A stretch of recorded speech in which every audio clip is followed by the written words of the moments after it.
I do appreciate the chance to talk with you. When Kim asked me a couple of months ago if I would speak, she was telling me that we needed kind of a session on quick and healthy meals with some emphasis on preparing those at home, but trying to balance our time, nutrition, and money. So I kind of felt like the lady and the man right here that are trying to balance all those things and see what could I do to kind of pull that together in something that's informative but practical, at the same time. I think that most of us, want to live healthy lifestyles, model healthy behavior, but with the demands of whether it's work, whether it's other challenges that we have, responsibilities, whether it's kids, caring for being a caregiver, it can make it really tough. And you couple that with just how convenient it is to pick up fast foods and to get the $5 meals and that type thing. So sometimes it really can make it, and there's no question, it can make it kind of a challenge to look at preparing some healthy meals at home. As I sit down with people individually, it seems though sometimes that sort of that traditional home-cooked meal has kind of become almost a thing, of the past. And I do think we have to kind of change maybe our perception of that, as time goes on. Certainly when surveys are done, usually about 25 to 30% of adults will say if they're buying foods at the grocery store, thinking about what they might prepare at home, the speed and the ease of preparation is kind of one of the most important things they're looking at. Would you agree that sometimes that really is, the case? So sometimes you start wondering, well, is it really possible in these busy lifestyles to kind of combine healthy eating with all the responsibilities that we have? And I certainly do think it would be hard to stay in this business as long as I have without thinking that we certainly can. I do think it takes some planning and kind of want to talk a little bit about that today. And I do think it takes that desire for good nutrition. And sometimes that in and of itself is a challenge because we don't always see those results right away. But I do feel like when you think about being in the present, that if you think of food really as your fuel, the quality of that fuel is going to really depend on what you're taking in. And so certainly one thing that all of us want are good energy levels, as much energy as we can have, and your food can really affect that, your timing of meals and that type thing. So having said that though, most busy people do get things done a lot of times by planning. But when it comes to meals, we can all be guilty of saying, well, I don't really have time to sit down and plan that out, or to try to plan out maybe a menu. I don't have time, I don't know what I would want 4 days from now if I had that on a menu. And those things can all be very realistic concerns. I do think though, if we can develop some type of sort of what I call just an eating plan that's flexible, but that gives you some type of framework, from which to work. I'm going to be working a lot out of these handouts that I gave you because it's very difficult to get all these lists on a PowerPoint. And that's why I just went ahead and printed them all for you so you would have them. Now, I also don't want you to think, my goodness, this is only supposed to be an hour or so, and she's got enough here for, 2 hours. I'm not going to go through all of this line by line, but I want to just point out some practical things that I have maybe found, and then even if it's not exactly what you would do or the menu item is not, as much as anything, information like this is just to get you thinking about it. Like, okay, that may not work with that, but something else might. So let's kind of be sure I stay up here with our slides. Okay, so let's take just a few minutes to talk about just having some healthy basics. Now, I don't really think that most of us are going to have all of these things listed that I have on that first handout that says Healthy Pantry Staples. But I do find it very helpful. I don't know about you, to have, when you look at things like whole grain, keeping some things like that first one that's listed there, like brown rice. Now, certainly you can buy and I'm going to emphasize things like brown rice because it's a whole grain. Anything that's 100% whole grain like that, you're getting the very center of that grain. That's where your B vitamins are. There's so much research looking at getting those whole grains and heart health and that type thing. So whole grains do matter. Brown rice is just a natural whole grain. You certainly can get the bags that you would cook. You would have to cook that a while. Sometimes I will admit that I do use the instant brown rice. When you look at the ingredients on this, all that's in this is whole grain rice. So you're still getting a whole grain. There's not even any sodium added to it. And then sometimes you have to tweak how you do things like that. When I was first doing the instant, and I was doing it in the microwave, because it was only going to take me about 10 or 15 minutes, about 10 minutes, it felt kind of gummy to me. And so I just looked at that and said, I just need to add more water than what it's calling for. Do the same amount of time, add more water, let it sit there a few minutes after it's done, and then drain off the water that I don't want in there, and it makes it more of a fluffy, type rice.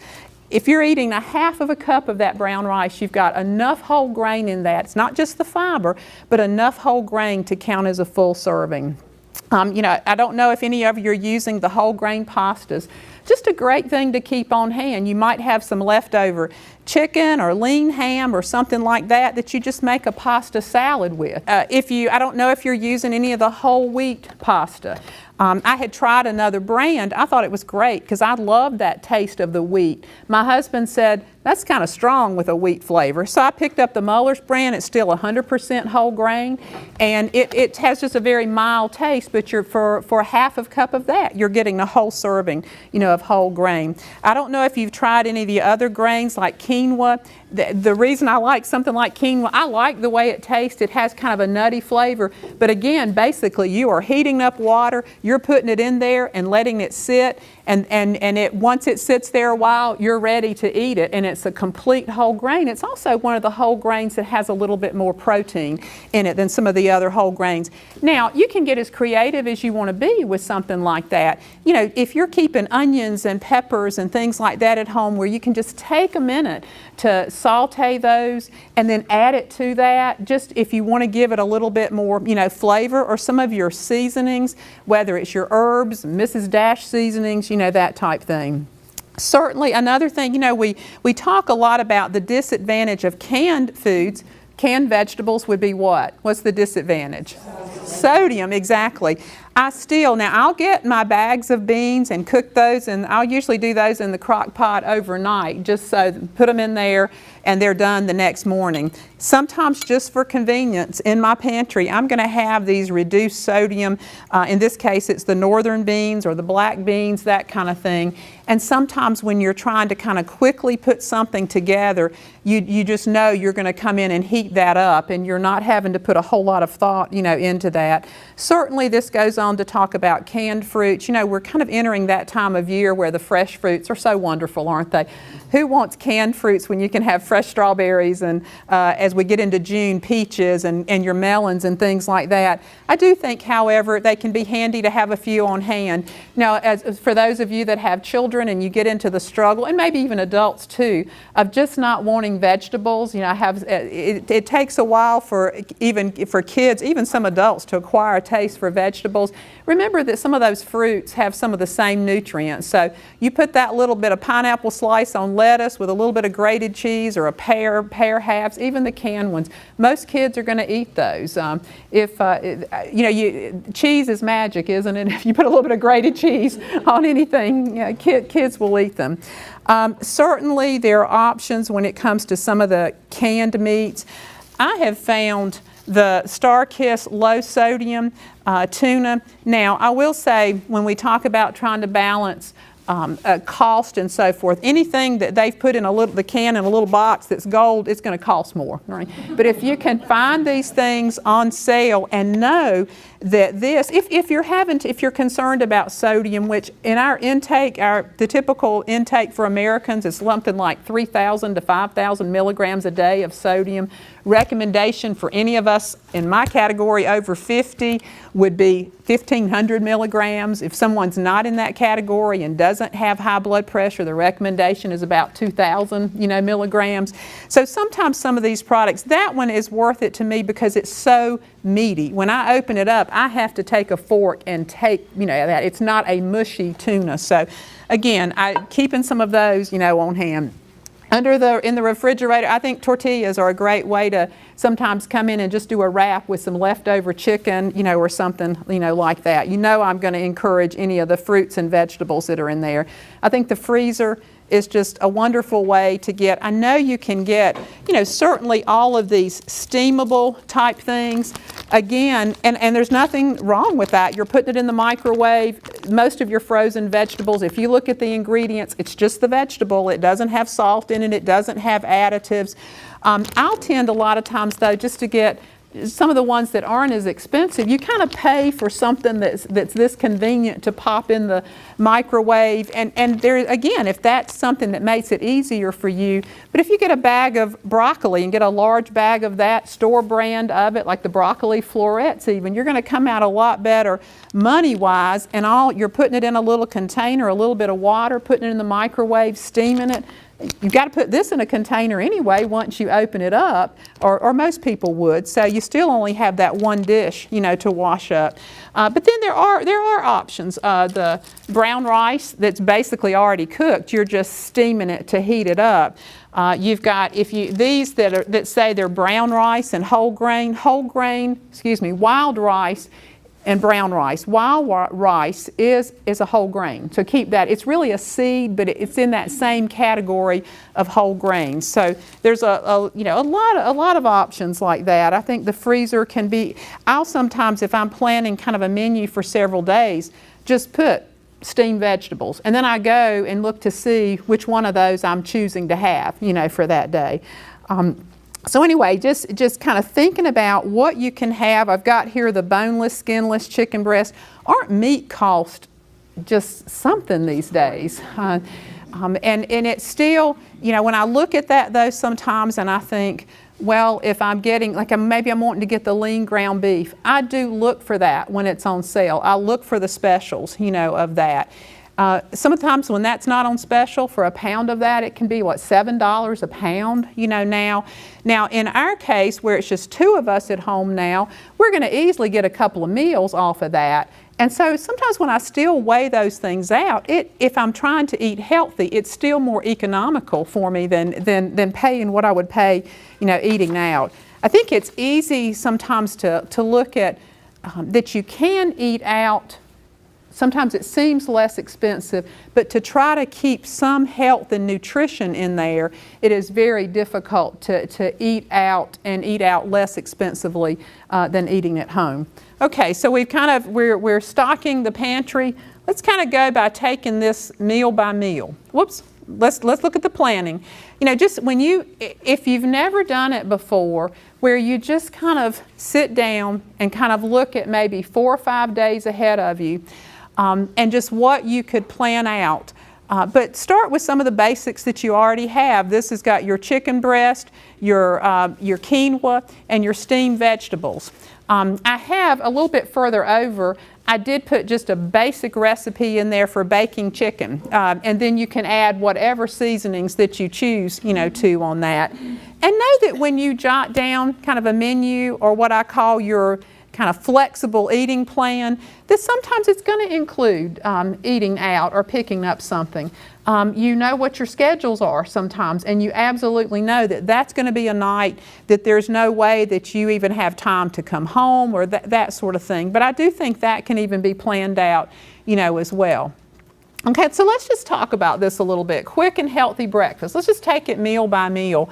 Certainly people that skip breakfast tend to have a lower metabolism. When you go from night to not eating, say, till noon or later the next day, the body's going to slow down a little bit the rate that it's burning calories.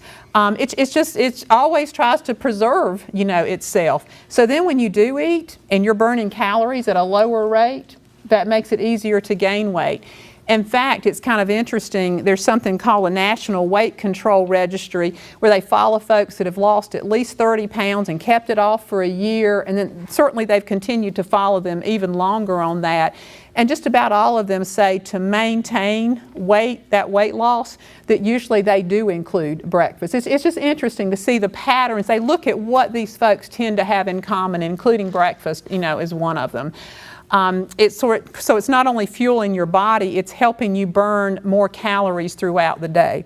So again, when there's so many options, and so I just kind of listed some things where you're trying a lot of times, if you can, at breakfast. And not all of these have the 3 components, but you're wanting some type of protein, if you can get that in, if you can get in some type of grain, and then if you can add a fruit, to that. So that fruit parfait there, where you've got the yogurt that's giving you protein, you've got the fruit with it, and certainly you can put a little bit of granola. Sometimes just get creative. Maybe it's one of the really whole grain type cereals that you use a little bit of that with it. It's crunchy. You've got more protein, more whole grain in it, and maybe you use a little. This is a Kashi Go Lean. There's different ones out there, but kind of mix it up for you.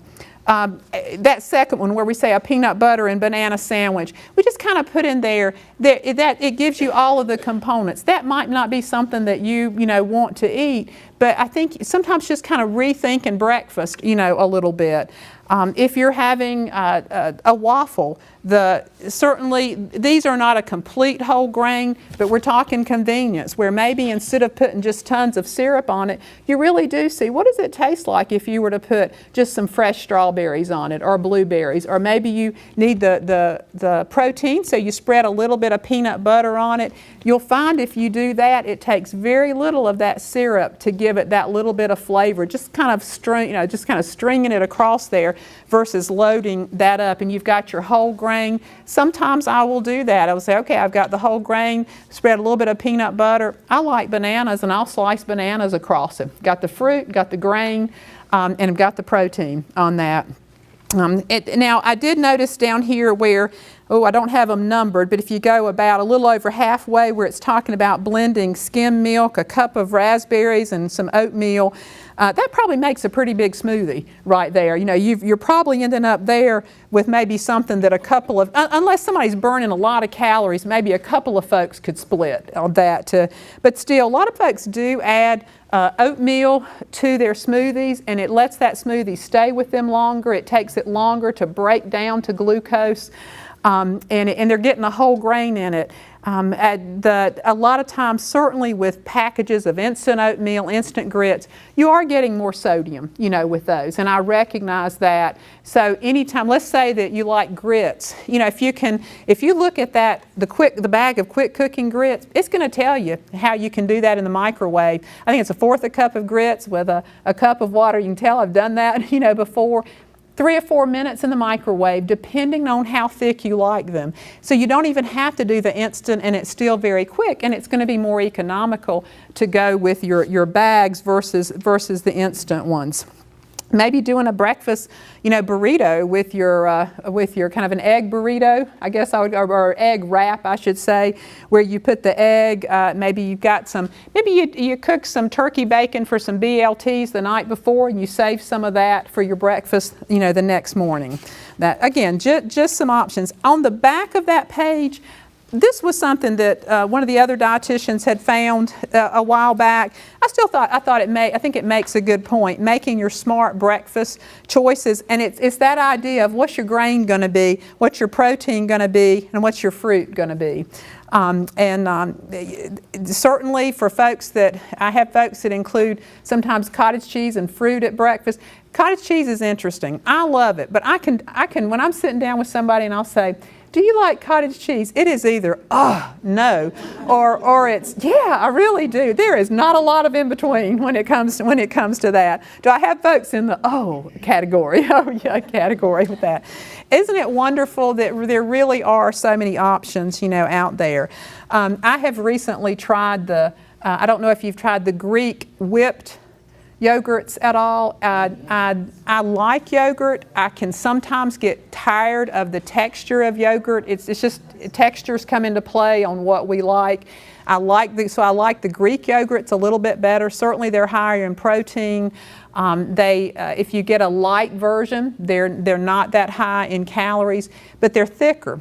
But then they came out with these 100-calorie whipped Greek yogurts, and they just have that whole different texture, and that's working quite well when I'm thinking I want something that's like a dessert, but it's not. It's still giving me some good nutrition. So it's kind of fun to keep looking out for products and seeing which ones work for you. Now, under these lunch ideas, a lot of times folks kind of end up, whether they're working or they're out and about, going straight through lunch. And do keep in mind that when we say brain fuel, that's your glucose, just like glucose is your fuel for your body. It's what your foods break down to give you energy. It's going to be compromised within 4 to 6 hours if you've not eaten. Now, that's not anything that you're just going to necessarily know that suddenly after 6 hours you're just not functioning, that your brain just is not working. But you're certainly not at your optimal based on the fact that the brain has to have an optimal amount of glucose. Kind of something I look at too in general when folks are going extremely low on carbohydrate in their diet. I think there's a variance there on what people can do and what works for them. But if folks are going much below, when I look in terms of carbohydrate at 30 grams at a meal, it's going to be hard for them to reach in a day's time the kind of that minimum of like 120 or 130 grams of carbohydrate just for optimal glucose, during the day. So anyway, at lunch, now I looked at this later on this handout and I thought, gosh, that looks like a 12-inch sub I have on there. That's probably not the best picture I could have chosen, for it. It certainly looks larger than a 6-inch when I look at that. The reason I put thermos there is just that sometimes folks don't have access to a microwave, and so there are some older ways of doing things that can work. There's wide mouth thermoses that you can take a leftover or your soup in. If you're even doing something like a grilled chicken sandwich at work, I don't know if any of you have used any of that are already pre-cooked, the grilled and ready. These are actually tasty, and you're talking about just heating these up in a microwave. And then when I tend to bring sandwiches to work, I don't want to have the sandwich made up before I'm ready to eat it. I don't know how you feel about that. But so if it's any kind of sandwich, I'm going to have the bread in a sandwich bag and the meat in something. And if I'm putting lettuce and tomato and those kind of things on it, that's going to be. And then when you're eating it, it's fresh and it's appealing to you. There where we have fast food chili and a side salad. Who we're talking about there. There's not many. That's kind of unmistakable with Wendy's. Again, just doing things different. It has 5 or 6, maybe 7 down, talking about taking the tuna. And instead of just doing sometimes the traditional, there's nothing wrong with mixing a little bit of mayonnaise with tuna, but maybe try something different sometimes. The vinaigrette with the olives, with the diced red pepper, putting those in a pita pocket versus just, sandwich bread.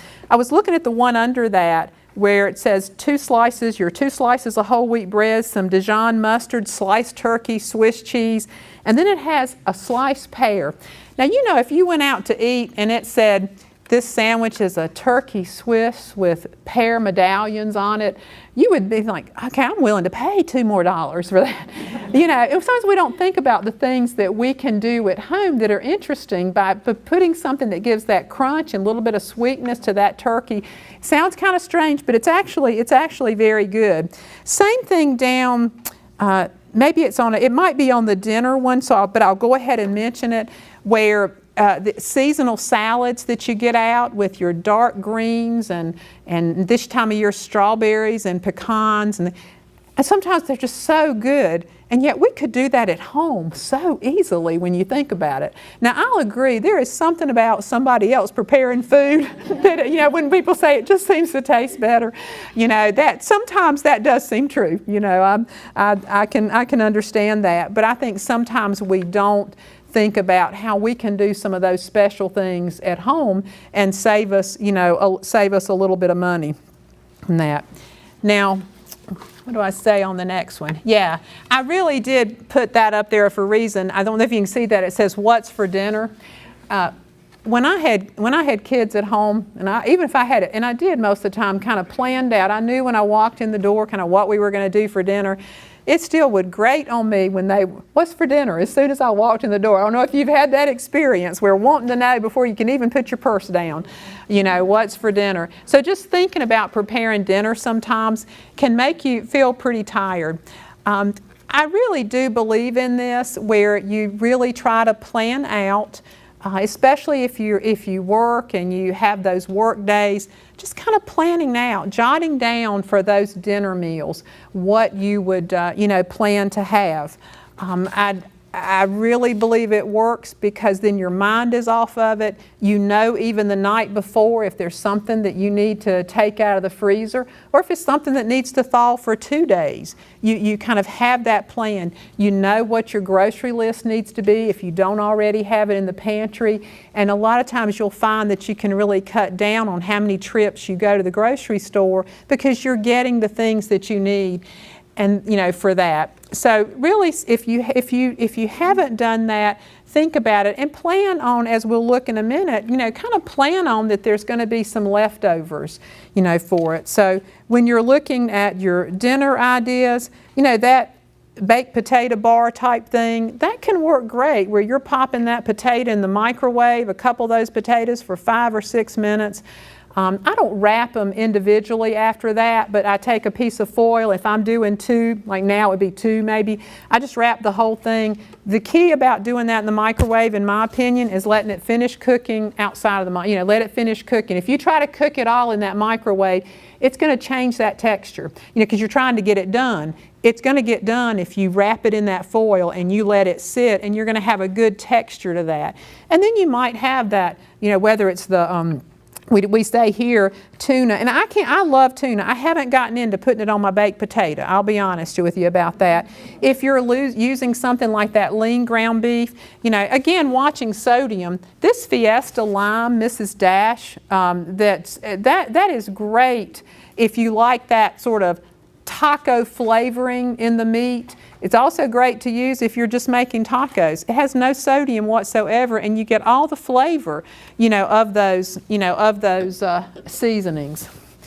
It mentions here, the baking the chicken fillets and putting salsa on them. Certainly putting a little bit of barbecue sauce, but just adding something a little bit different that's very quick.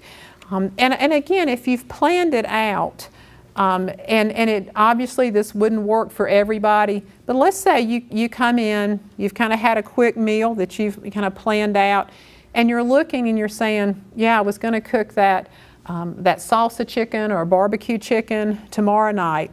That's going to take a little while for that to cook, and if while you're getting family or whoever to kind of clean up those dishes a little bit, go ahead and put that in the oven the night before while you're there doing other things and let it cook, so when you come in the next night, you're just heating that up. So I've had some people that say, well, that's like the first time I'm eating it, it's a leftover.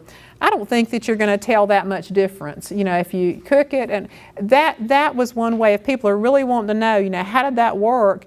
You're planning them out, you're coming in and doing it. There would usually be 1 or 2 little things to do the night before that would make it so when I come in the next night, I am just doing the quinoa and the steamed vegetables or something like that, and it makes it easier. What works for one person may not work for another. These are just things to think about. On here, about halfway down, it talks about putting the broiled salmon on top of the whole grain, the fettuccine.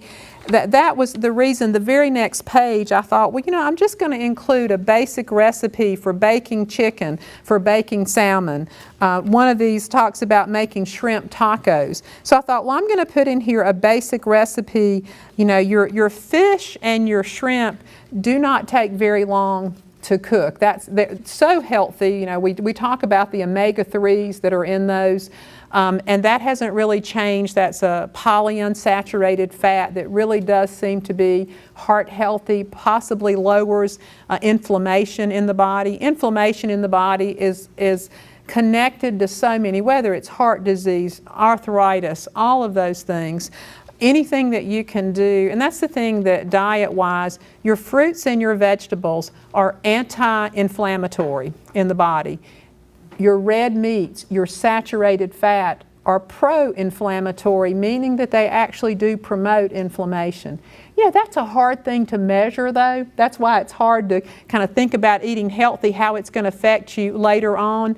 But they have been able to show that That's why when you hear about Mediterranean style eating, where it's whole grains, fruits, vegetables, small amounts of red meat, getting in your fish and your chicken and so forth, that's always associated with less chronic disease.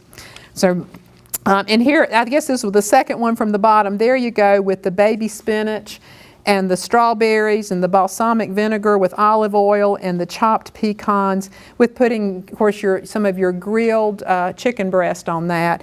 Really think about some of the creative salads that you can make at home. And just remember that the darker the green, you really are getting more nutrients. That part, we've heard that, and it's so true. There's nothing wrong with eating iceberg, lettuce. It's just that it's not really giving you very much nutrition. Where, my goodness, just one measuring cup of a dark green lettuce, whether it's spinach, which is loaded with nutrients, that's a serving of vegetable right there. You start putting the other vegetables and fruits on top of that, you can end up with a couple of servings of fruits and vegetables. What's the recommendation for servings of fruits and vegetables in a day? 5, exactly. And American Heart Association. So I know that's already been drilled in some, right? With that, and it's kind of interesting over the years that if folks start naming the fruits and vegetables they like. Now sometimes I'll have someone that really doesn't eat either one or doesn't like either one, but a lot of times they can name some of the ones that they like. But then when a while back, and it's been several years ago, I was with a group I was working with, just from the very beginning, they were keeping food records, and they were averaging, and they liked some of them, but they were averaging about 1.5 servings to 2 servings of fruits and vegetables a day. If you think about how easy that is in a day's time to happen, you get up, you have your bowl of cereal. At lunchtime, you grab the sandwich and chips. In the evening, you might get that salad. A lot of times I'll ask people, what do you put on a salad? Because I do have to ask that, because a lot of times it's lettuce, it's cheese, it's croutons, it's bacon bits. I'm just hoping for one more vegetable, that's going to be named. And so you can see how it would be so easy to get through the day if you're not thinking about it. If you can, and kind of think through at your meals, is there any way to get in a fruit or a vegetable or both? They've shown that those antioxidant properties of fruits and vegetables that you hear so much about, that are protective in your arteries and everywhere, helping to prevent your cells in general from aging as quickly, those will be elevated for 3 hours or more after you've had a fruit or a vegetable. So I think, well, if I can kind of spread that out, over the day and not try to load all that up at one time, because the truth is, if I've not had any fruits or vegetables before the dinner meal, I'm not going to get in 5. It would be rare, for that. So just really trying to see at any meal if you could get, those in. So you've got your basic recipes there. I did include this build a pyramid skillet meal. Again, it was something, obviously, you see that we had pulled from Oregon State, the education there, where it's just saying, at the bottom, it gives you some directions. I just found it interesting, where you're choosing 1 or more from each column, and they should be small pieces, and then you're putting them in a skillet, because you've got liquid there, bringing it to a boil, and then you're covering that for 30 minutes or more. The idea is you've kind of putting some meals together. It might not be, you might look at this and say, well, there are things on this you wouldn't put together, but it might, make you think about, let's say somebody is doing kind of a tuna casserole. They say, you know what, I could add some of those mixed vegetables to that. Maybe you don't normally do that, so you've got those. And then maybe you add some healthy requests. I do use that some, the cream soups, because they're lower in sodium, not low sodium, but lower in sodium, and they're lower in fat. So let's say you put that in there, and then you top it with some breadcrumbs or something like this. Just ideas where if you'll use that whole grain pasta while you're doing that. Along with that, you've got the fish that's recommended at least twice a week. You've got a whole grain in there, and then you've added some vegetables, to it. So the other thing that you have there, I really didn't know, kind of the makeup of age in the group, whether it be folks that had children at home. But I wanted to pull this out for several reasons. There's a dietitian, and I'm looking at the menu and recipe ideas. There's a dietitian, her name is Ellen Satter. She, in our world, she's known for healthy eating when it comes to children. She's not only a dietitian, she is a therapist, a counselor, and she also has worked on the side of eating disorders and things. So you see the title of this book, I got it from Your Child's Weight, Helping Without Harming, because there's so much emphasis about weight issues in kids, but we have to work with that in a way that again helps, but it doesn't harm. So she had several little simple menus. The point being, a couple of things I want to say with this is that trying to get the kids early on kind of used to that there is going to be some type of grain if possible with the meal, some type of protein, offering enough of variety that it's not just getting in the habit of it's the spaghetti and the meat sauce, it's the chicken. What would we do without chicken nuggets either, right? Somebody was brilliant when they came up with that. No, but the chicken nuggets and the macaroni and cheese. Getting them used to there is a fruit with a meal or a vegetable, but you're not getting into battles about that, with young children. I am not here promoting dessert at every meal, which this kind of looks like, but really thinking about if you're doing little desserts sometimes, true for adults too, try to see if it's something you can get some good nutrition in there. Can it be something that has fruit in it? Can it be, if it's ice cream, you are getting some calcium. Now, that small portion can grow into a large portion, so you have to, kind of look at that. But these are just simple little recipes that some of them use some of the seasonings rather than using all salt and that type thing. There's one in here where it's baked chicken nuggets, doing that in the oven versus buying, chicken nuggets. I have noticed that on quite a few things I have brown rice, so that's something that I enjoy a little bit. The reason, I'm not here promoting that you add sugar to everything by any means, but sometimes, just like broccoli, sometimes how did you get or do you get your kids to eat broccoli sometimes? What do you put on it? A little bit of cheese sauce, I have nothing against that when they're trying to develop a taste for that broccoli. You might even find that over time you can just put a little bit of grated cheese and let it melt versus a cheese sauce, and that can work. But this just has is the gingered broccoli, where it's just a different flavor to it, or the glazed carrots. Now, when kids will eat their raw carrots, or they'll eat their cooked carrots without adding anything else to it, that's wonderful. But if you need to, sometimes it's kind of like folks eating sweet potatoes and putting maybe a little bit of brown sugar. Yeah, ideally, it'd probably be better for them just to have the potato without anything, but that sweet potato is so rich in nutrients. If that means that they're going to include some more vegetable, and then just know that they're trying to not go overboard with the amount of some, whether it's, and certainly there's options, Splenda added to cinnamon and things like that without adding, any sugar. When you get past the menus, there's the plandovers, is what I call them. Again, just trying to get you to kind of think about that. Let's say you do that roast beef in the crock pot with celery, onions, and you just plan, when you're planning out that menu. Probably lost where I was with that, didn't I? Yeah, we've already done those. That when you're planning out that menu, just plan on that one night it might be sandwiches. That might be the night where so much is going on that there's, that you're just not going to have time. Or then maybe you could do the potatoes and the carrots along with cooking it, or you can steam those separately, however you choose to do it. So there's just a couple of options here of cooking up a couple of pounds of your chicken, using one for maybe a chicken pie and using the other for making chicken wraps, so that you, again, probably realistically, there would be maybe 2 or 3 or so nights a week where you might be preparing something kind of different, and then you're using some of those plandovers, for another meal on that.